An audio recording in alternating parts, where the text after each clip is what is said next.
just about to have lunch, but I got the inspiration for this video, so I'm going to go and be quick for this one. Stress and Crohn's disease. For the longest time, I had this conversation with a friend going back and forth between is everything physical or is everything mental, right? And what is the relationship between the physical and the mental? And I've been always a great defender of the mental.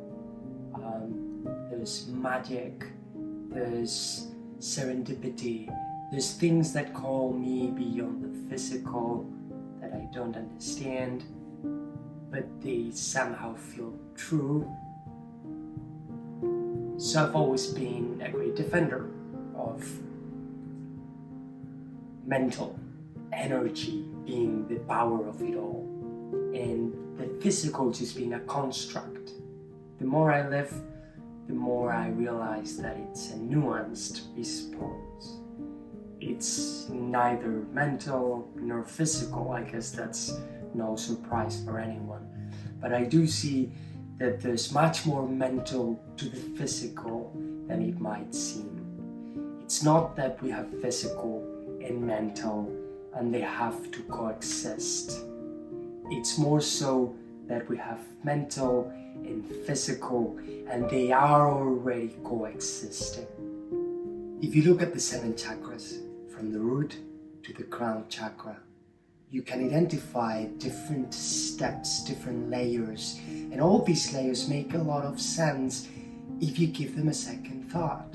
You start with the I am, the root chakra, and that's where you are.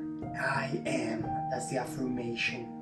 Then you go into the second chakra, and I don't remember all the names, but the second one is I feel, power, creativity, sensuality. Then you move into I need.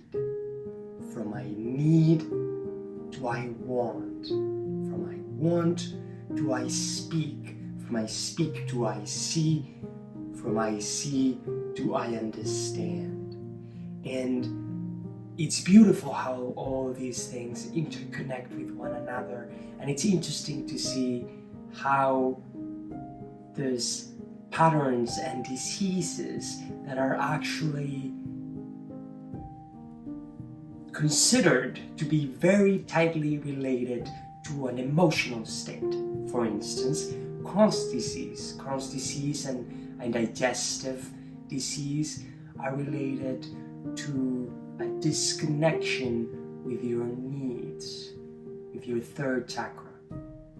And one of the things that I'm positive about is the importance that in my case stress had as part of the whole deal.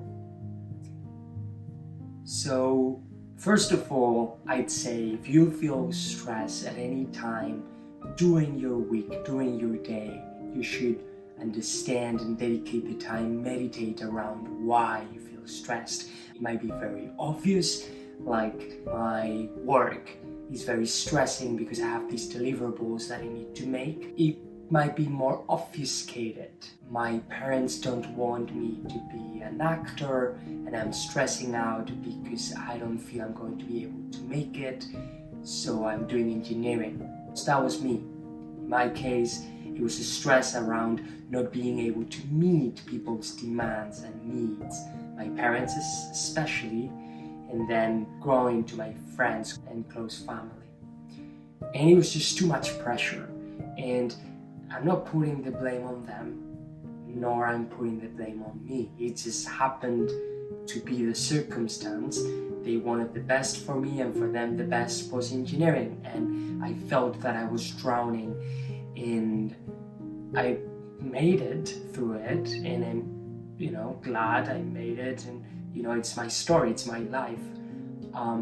But if there's something that I would change is I would start working earlier on figuring out how to deal with that stress, because you can definitely get rid of it. It might take more or less time depending on how nuanced it is. but you can work on it. Even if your work is stressing you out, well, what's the worst that can happen? That they fire you? Well, deep breath. Exhale.